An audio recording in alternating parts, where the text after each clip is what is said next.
नमस्कार दोस्तों, स्वागत है हमारे YouTube channel Raj success Mantra way of success में। मैं विक्रम सिंह कंबोज आज आपके लिए साइंस के टॉप 10 MCQ का पार्ट 6 लेकर आया हूं, जो आपके आने वाले एग्ज़ाम के लिए महत्वपूर्ण साबित होंगे। समय बर्बाद ना करते हुए हम सीधा क्वेश्चन की तरफ चलते हैं। क्वेश्चन नंबर फर्स्ट, समीकरण 2Cu plus O2 changing arrow 2CuO किसका एक उदाहरण है?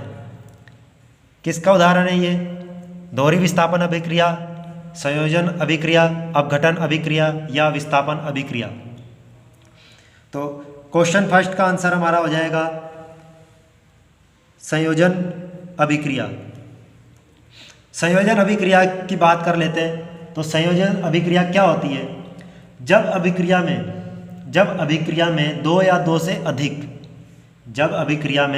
दो से अधिक अभिकारक किसी एक उत्पाद का निर्माण करते हैं तो उसे संयोजन अभिक्रिया कहते हैं।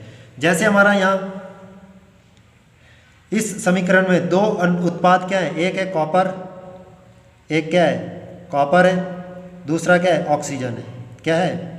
ऑक्सीजन। ये किस में बदल जा रहा है? कॉपर ऑक्साइड में। किस में बदल रहा है ये? Copper oxide. तो जब किसी अभिक्रिया में दो या दो से अधिक अभिकारक, ये दो क्या है? अभिकारक हैं, परस्पर मिलकर किसी तीसरे उत्पाद का निर्माण कर रहे हैं। किसका उत्पाद कर रहे हैं? तीसरे का, किसी अन्य उत्पाद का निर्माण करते हैं तो उसे संयोजन अभिक्रिया कहते हैं।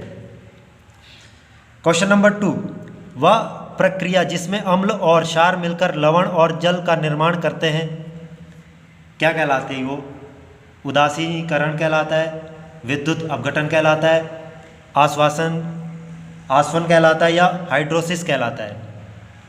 क्या कहते हैं उसे? तो इस क्वेश्चन का सही आंसर होगा हमारा उदासीनीकरण। क्या हो जाएगा? उदासीनीकरण। उदासीनीकरण की बात कर लेते हैं। तो अम्ल और क्षार मिलकर क्या बनाते हैं? लवण और जल। एग्जाम्पल के लिए हम देख लेते हैं। फॉर एग्जाम्पल जैसे NaOH प्लस HCl। HCl हमारा क्या है? अम्ल, और ये NaOH सोडियम हाइड्रोक्साइड हमारा क्या हो जाएगा? क्षार। HCl हमारा अम्ल, हाइड्रोक्लोरिक एसिड। देखो किस में बदल रहा है ये? NaCl, ये क्या है? हमारा लवण है। क्या है ये? लवण प्लस किस में बदल जा रहा है? जल, H2O, जल। तो जब अम्ल और क्षार मिलते हैं तो किसका निर्माण करते हैं? लवण और जल का। तो इस क्रिया को उदासीनीकरण क्रिया कहते हैं। क्वेश्चन नंबर 3, प्रकाश ऊर्जा में पानी के अणुओं के विखंडन की प्रक्रिया को क्या कहा जाता है? विकिरण अपघटन, विद्युत अपघटन, प्रकाश अपघटन या ताप अपघटन?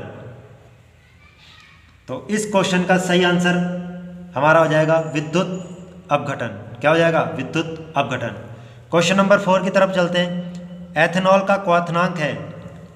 एथेनॉल का क्वथनांक है 108 degree Celsius, 58 degree Celsius, 98 degree Celsius या 78 डिग्री सेल्सियस? तो इस क्वेश्चन का सही आंसर हो जाएगा एथेनॉल का क्वथनांक कितना होता है? 78 डिग्री सेल्सियस। तो एथेनॉल को दूसरा नाम, इसका रासायनिक नाम है एथिल एल्कोहल। क्या है? Ethyl alcohol. तो इसका रासायनिक सूत्र की बात कर लेते हैं। क्या होता है? C2H5OH, याद रखना। और या इसका क्वथनांक 78 डिग्री सेल्सियस होता है। सबसे सरल एल्कोहल क्या है? ब्यूटेनॉन, एथेनॉन, एथिल एल्कोहल या मेथेनॉल? सबसे सरल एल्कोहल की बात कर लेते हैं तो सही आंसर हो जाएगा मेथेनॉल। क्या हो जाएगा? मेथेनॉल। मेथेनॉल का फार्मूला याद रखिएगा, इसका सूत्र होता है CH3OH। मेथेनॉल की बात आई है तो इसमें इसे इसे cast spirit, wood spirit, cast wood भी कहते हैं कास्ट को, इसे कास्ट स्पिरिट भी कहते हैं क्योंकि इसे लकड़ी के भंजक आसवन द्वारा प्राप्त किया जा सकता है। और यह अत्यधिक विषैला पदार्थ है।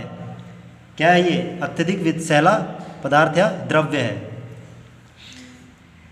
जिसे पीने से जो मेथनॉल होता है इसके अधिक, इसका अगर कोई इंसान इसको अधिक यूज़ करता है या पीता है तो या तो वो पागल हो जाता है या फिर अंधा हो जाता है। हो सकता है, हो जाता भी नहीं है, हो सकता भी है। क्वेश्चन नंबर 6,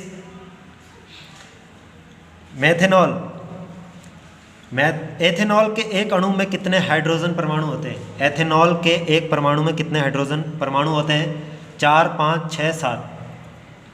एथेनॉल की बात करते हैं तो एथेनॉल का तो पहले रासायनिक सूत्र देख लेते हैं क्या होता है। C2H5OH।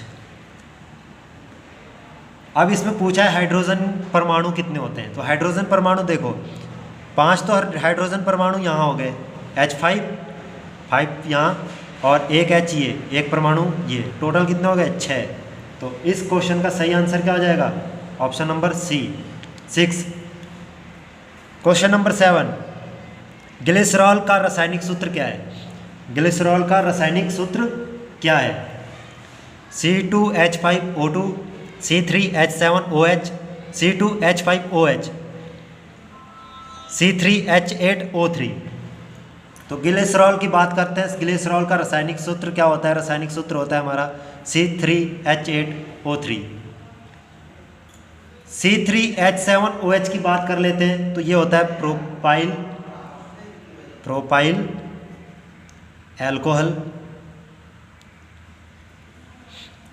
एल्कोहल होता है।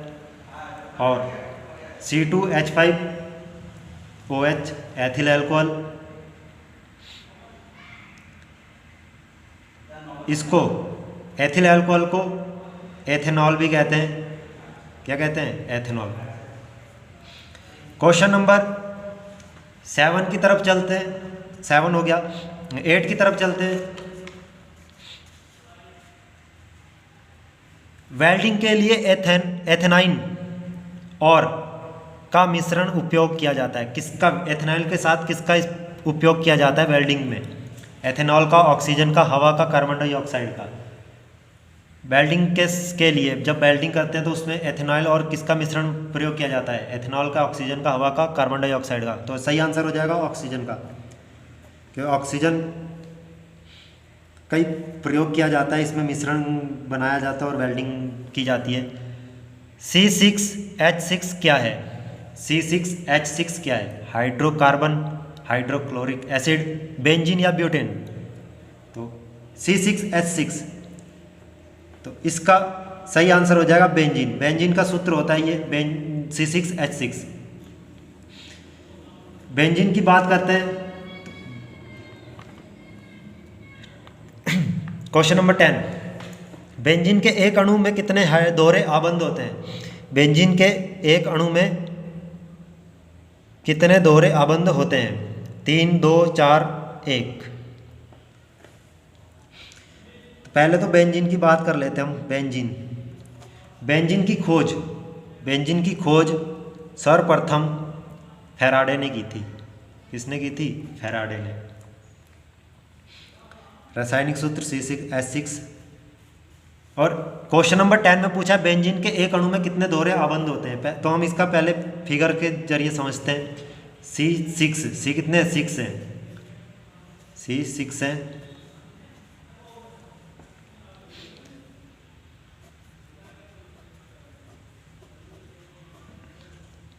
और H6,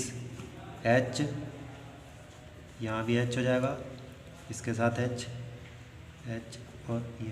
तो C कितने हो गए? 1, 2, 3, 4, 5, 6 और H 1, 2, 3, 4, 5, 6। अब दोहरे आबंध की बात की है इसमें, तो पूछी गई है दोहरे आबंध कितने होते हैं। तो दोहरे आबंध 1, 2 और 3। क्वेश्चन नंबर 10 का सही आंसर क्या हो जाएगा? 3।